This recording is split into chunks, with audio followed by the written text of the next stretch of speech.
you ever been betrayed by someone you love? Caesar was. After the years of Rome's civil wars, one man remained. The man who crushed his rivals. The man who seized the hand of fate itself. Julius Caesar.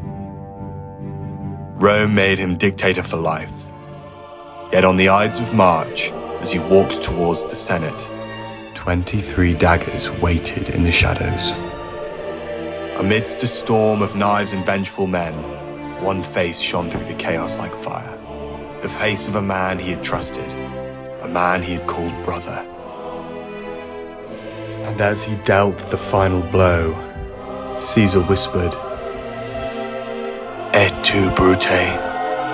Then let Caesar fall.